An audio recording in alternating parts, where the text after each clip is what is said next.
Dear ex-partner, I don't know if you are listening or reading these lines with the same ears that used to perk up when they heard my voice calling out your name with, after lullabies. Sometimes I believe that our hearts are still connected.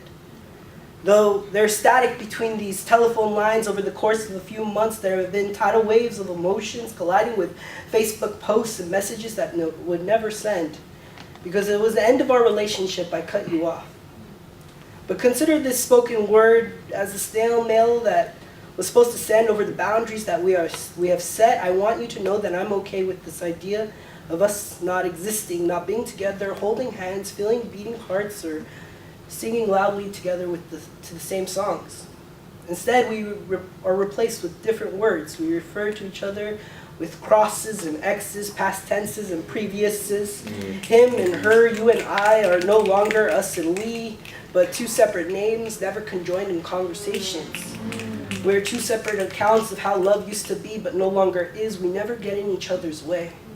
We just changed like seasons, like how we transition, like the way we transition in and out of each other's lives. We were good for each other, but perhaps not the best. I want to repeat that this is okay.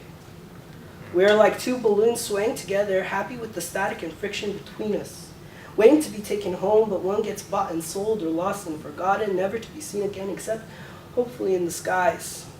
We had our good times with coffee, corgis, and endless nights watching Netflix movies, surprise desserts, and leaning on each other when we needed a crutch. Happy mornings were even greater when we greeted each other with tired eyes and yawns. We had our bad days too. Don't get me wrong, maybe that's why we ended up here. Where coffee didn't fix every nerve that we twisted.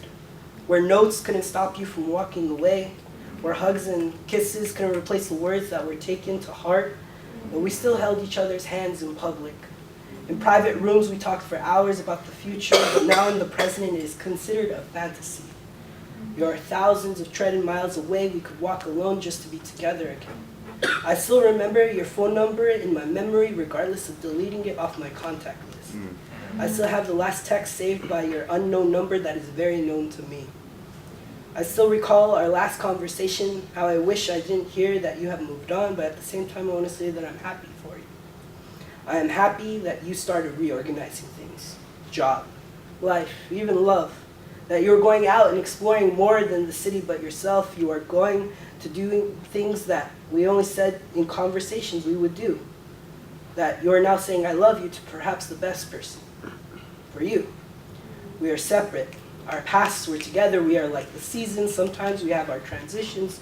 Sometimes we collide on the same day. Where we feel summer in the winter. Or winter in the summer today. Especially in California or New York, we are now separated.